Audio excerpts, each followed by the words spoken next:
Hello, take a look at this, something a little different. This is a built-up balsa and plywood and covering film glider known as the Sophisticated Lady, and it came out in plans only form, I think, in the 80s sometimes, so it's a little bit of a slice of history here. Of course, I did not build this myself. I don't have that kind of patience.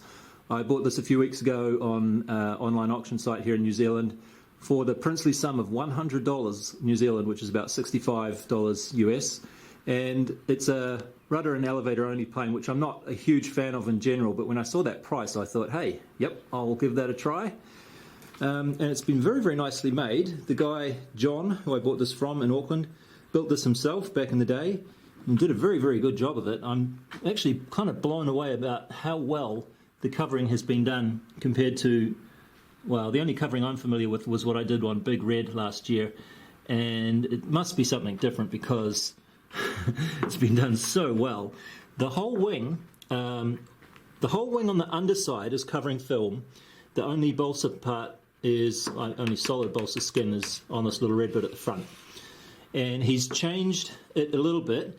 The original plans called for sort of a rubber band across the top of the wing attachment to stick it to the fuselage. Extremely light, by the way, this wing, incredibly light. But what he's done is he's put a sort of a strong wooden dowel here, which is going to fit into the front of the fuselage in this hole that he's made there, and then it screws in at the back with that. So he's modified it a little bit in some places. It's in pretty good condition overall. It's had a, I'm not sure if this is a crash damage or what. It looks pretty rough, but when you rub your finger over it, there's nothing, you can't feel anything at all. So it's been fixed quite nicely. So yeah, I'm going to be planning on flying this in some thermals hopefully over summer, but what I'm going to do is put a motor on it, because the way you're supposed to fly it, obviously there's no motor there. You're supposed to put a bungee or a high start or whatever on that hook there and launch it, but I don't have a bungee, and it's kind of tricky to figure out where you get that rubber from, surgical rubber tubing or whatever it's called, and I also don't have any good flat fields here to fly it at. There's only hills. And I suppose you could put the anchored end of the bungee on the uphill end and you stand at the bottom. That might work, but you're sort of pinging it into the hill, if you know what I mean. So you're not likely to get any good wind under the wings when you do that. So anyway, for that reason, and also for another reason, which was that CG, I was having huge problems trying to get the CG in the right place. So he's marked somewhere there. There's a couple of little marks there. That's the front and the rear of the desired CG range. And I would put this battery in here. Whoops. Now this is probably a little bit lighter than the batteries that this was used with back in the day. They probably would have been NiCad or nickel metal hydride maybe. So I'm assuming that this is a little bit lighter, but even so, with that battery in there, quite a bit of lead there in the front part of this, and I still couldn't meet the CG, so I had to put 3 bolts on, or 2. Yeah, 2 fairly large bolts, and finally it meets the CG. And the all-up weight with that on there is just over 900 grams, which, just from reading around on the net, is a little bit on the high side. So I'm kind of surprised at why it's so hard to get the CG in the right place. Let's just have a little bit more of a look at this. The control linkages, those servos were in there already. They go through these little tubes. And this is all quite nicely done too at the back. So that's for the rudder. And the one for the elevator comes up inside, comes up inside here somehow and pokes out the back there to actuate the elevator like that. This one is not moving perfectly smoothly, so I might have to sort of try and lubricate it a bit perhaps, but the rudder one seems to be perfectly fine. Yeah, it's the fuselage is surprisingly heavy compared to the wing. I mean, it's not heavy, but compared to how amazingly light the wing is, it does feel a little bit on the heavy side, sort of unbalanced maybe. But yeah, it's perfectly nice and straight, extremely thin vertical part there, and also the elevator itself is extremely thin, so quite low drag overall. Nice pointy nose, narrow fuselage. Yeah, not a bad little design at all. So what I'm planning to do is chop this off. I'm assuming that this bit here is just a solid block of wood, balsa, I guess. So I'm just going to go chop there and put this on, because with what I was saying before, the CG being a problem, the perfect solution is to have a lump of metal right out on the tip here like that. So hopefully I don't ruin anything about the balance of it in the process, but that'll just make life a lot easier for me, because like I said, I don't have a high start or anything like that. So before I even fly it, I'm going to have to modify it a little bit. Hope you don't mind, John. But that's what's going to be happening. So the wing, like I mentioned, the whole underside is covering film here, so this is covering film on that bit as well. And he said he put extra diagonals in here or something like that. So he's changed this a little bit from the original plans as well. But yeah, it's all in very good condition. There's only sort of a little bit of a scrape here and there maybe, and that's it. Oh, it's perfectly flat on the bottom too, so it's interesting airfoil. I guess it's easy to construct that way because you can just put it flat against the bench. But from what I've seen on videos on YouTube so far, these things fly great. The rudder is also like skin as well, it's not solid. And this is skinned in this bit here. The only solid piece on the whole tail is the elevator control surface itself, that's solid balsa. It also came with this quite nice canopy with a little pilot guy in here. But if you've been watching any of my other videos over the years, you've probably noticed I don't really care about scale stuff too much. So to me this, to be honest, seems like a bit of a waste of space, because you could be putting functional stuff. What the hell? I'm going to have to take this off, because this little thing here keeps tipping it over, and it's really annoying, because see, it won't sit like that. Anyway, yeah, you could be putting a little bit more ballast in this area up here at the front, instead of having this canopy on, which really does nothing useful.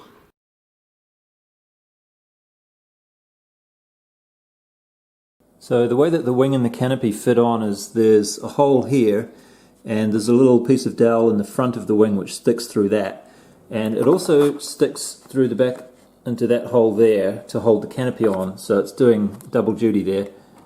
And the way that you need to put things on is, first you need to put the canopy on so that the hole is ready to be poked into, and then you put the wing on. And that's a bit of a nuisance, I find, because once you've put the wing on, you can't get inside here. So originally John has had this switch on there which he's used to turn the plane off and on after the canopy has been attached. But I just find that a little bit of an inconvenience, and also I've found that this canopy, once you put that in there, the holes don't line up very well, and I've done a little bit of filing and stuff to try and get everything to fit. But even after my filing, once you put the wing in and you try and push the back down here, it's incredibly difficult to get it to get everything to line up. Another problem with this is that there's very, very little room in this bottom half here to put your components. And when I first tried putting some things in, I used this 3S 850 milliamp hour battery, and I was able to put this in the gap there, and the receiver under here, and the lead here. But now that I have an ESC in here, I don't have much room, and I'd rather be using this slightly larger, slightly higher C output battery, which is wide enough to fit there, but it doesn't really have enough room to fit with underneath the ESC and everything, so it's just not really much space. So what I've done is made this one here from some fiberglass. The fiberglass was a little bit thin really, but once I put a little bit of like reinforcement in there, and of course a piece like that at the front was necessary as well, it's actually stiffened up fairly nicely. So I just made that by putting a whole lot of packing tape on this and then putting the fiberglass around there. And as the fiberglass was, or as the resin was curing, I also folded the edges around like that, which didn't really work very well. It's kind of hard to get the glass to go around the edges nicely, so it's not. Let's see if we can look down that way. Well, it's not bad actually. But I had to cut out some pieces of it where it was kind of rippling up and it wasn't sitting down flat. But anyway, it's worked out mostly alright. So what I'm going to do with this is just stick that on the front there, and I can put the wing on ahead of time, and then I will be able to open the canopy separately from the wing like this, and I think I'll just use a bit of tape to hold it down at the back there. It doesn't really need to be held on super securely, but that is going to give me a whole lot more space inside to work with, because the whole upper half inside the canopy here I can put the battery into and stuff, and my receiver, and maybe even a little FPV thingy, I don't know. But anyway, it's a pity because it doesn't look quite as nice as this guy here, but it will at least let me put more things in there and get it working the way I want to. Okay, let's see how this thing flies. I've been waiting for a day with no wind, but this is New Zealand, so you know, you don't really get that very often. Man, it really catches the wind too. It's like almost almost lifting out of my hand here. All right. Maybe I should just throw it, huh? Oh, no motor, no problem. Okay, time for the motor. Whoa! Just gliding here.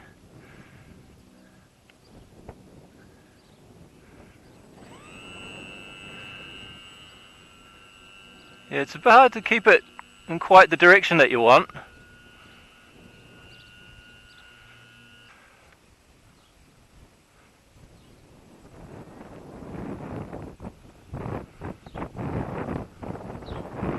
It's just gliding here. I think there's a bit of wind coming up right about here. It seems to lift up. Look at that. Yeah. Yep. But then it's turbulent as well, so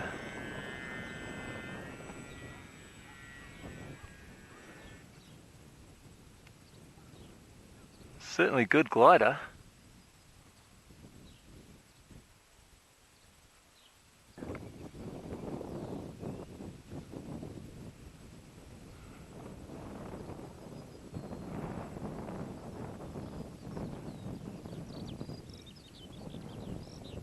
Whoa.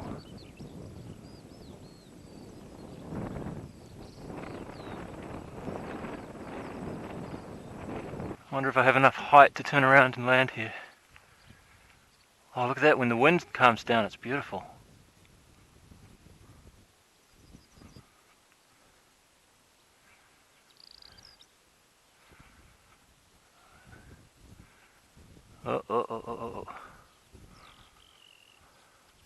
Oh, well, that wasn't very graceful, was it?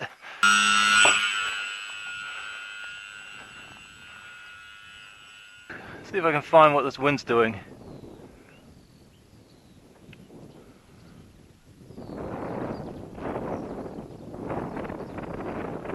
Better on this side, is it? No? It's not particularly good anywhere, really. Oh, the motor's sagging. I mean, the battery's sagging, I think. Shit, I might have to land it. I was hoping I wouldn't have to land it for a while because I've got to walk back to where I can land it. Oh, I think the ESC might be overheating or something. Seems to have power still. The battery's okay, but I think the ESC's getting too hot, perhaps. Shit, what am I gonna...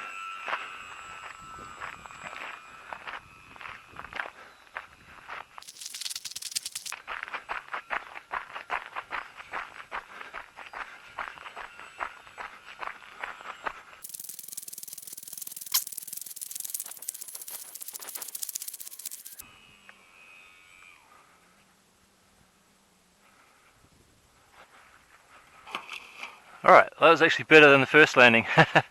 Wasn't expecting to have to run all the way back here and do that so suddenly, but let's see what's going on here. Is it too hot? Oh yeah. Well, that's a bit of a pain in the ass. Why would that have got so hot? Running it's a 3S battery. The motor is a 2212 1800 kV. There's a 20 amp ESC, and that's definitely the problem. Well, I'm glad it didn't stop completely.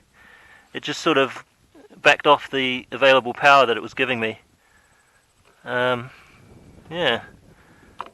Well, I didn't check the current that it was using, so maybe that's my fault, but I wouldn't have thought that would use anywhere near 20 amps to do that. Okay, this might not be the smartest idea, but I'm going to give this another go today. It's the next day now, and the wind is a fair bit less. There was actually no wind until I walked out here and suddenly picked up a little bit, as it seems to do. But now that I know that the motor and the ESC are a little bit on the edge of the power problem area, I can go a little bit lighter on it, and hopefully should be right.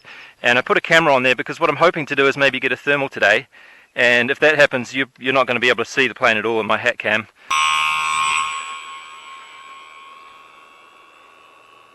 Unfortunately, it does need a fair bit of power to climb.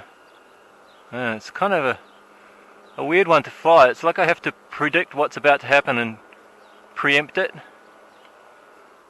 Glide.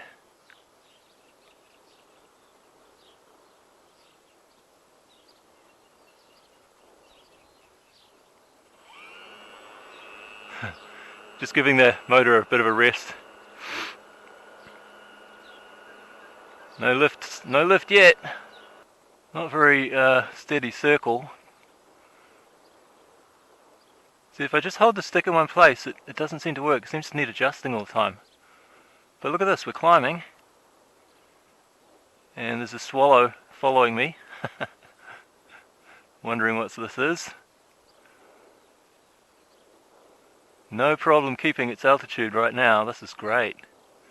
You can really see what the air is doing with this plane because of the super low wing loading. Well, this is what I wanted. This is great. I haven't used the motor for like 2 or 3 minutes now. It's weird to think that I don't actually have aileron control and it's still staying level.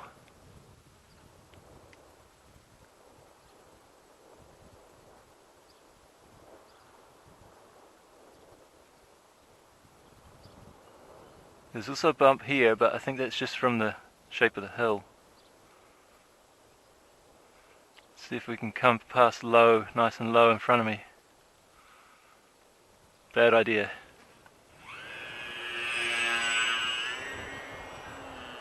Look at that. Way better than a bungee. This is good. Oh! It's going straight up for a moment there. Oh, baby. This is what we want, or is it here? Okay, it's not that way so much as this way.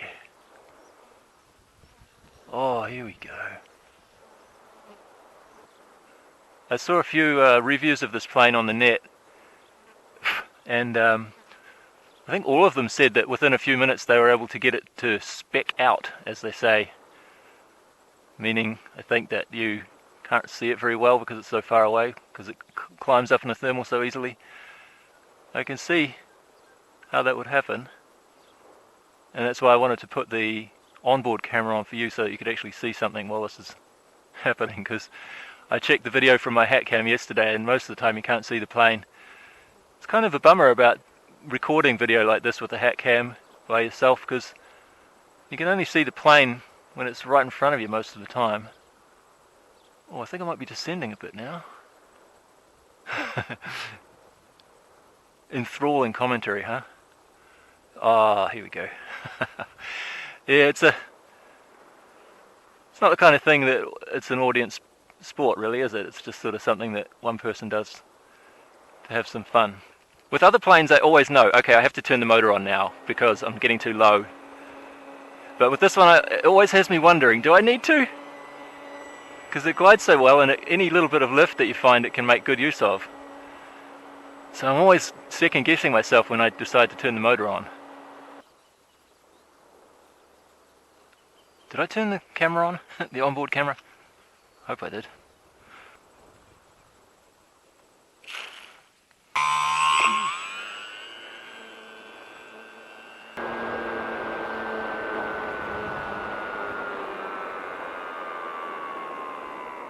Oh shit! Did you hear that? I didn't touch the throttle there. That was the ESC doing that, so it's time to stop. Aha! Much nicer landing than yesterday. Alright, well that's the end of that, I think. The ESC was just begging for mercy. Nice how it slows down like that instead of just turning everything off like some ESCs do. and we could land it safely. Well, that'll be the end of the video here, I think. A very nice plane. Might have to do something about the ESC and motor situation, because I only got, well, it depends on the thermal situation too. If I had better thermals than what I have now and the wind hadn't picked up like it just did now, would have got more flight time out of it, but I think that was 25 minutes or so roughly. Yeah, but it's a bit of a worry leaving it like that. You might suddenly find that the ESC does not kindly slow things down for you, or you're too far away and you can't get back, and then you end up crashing or whatever. So yeah, anyway, as far as the plane, the airframe itself goes, very, very nice plane. Looking forward to some more thermals over summer. Thanks for watching. Bye.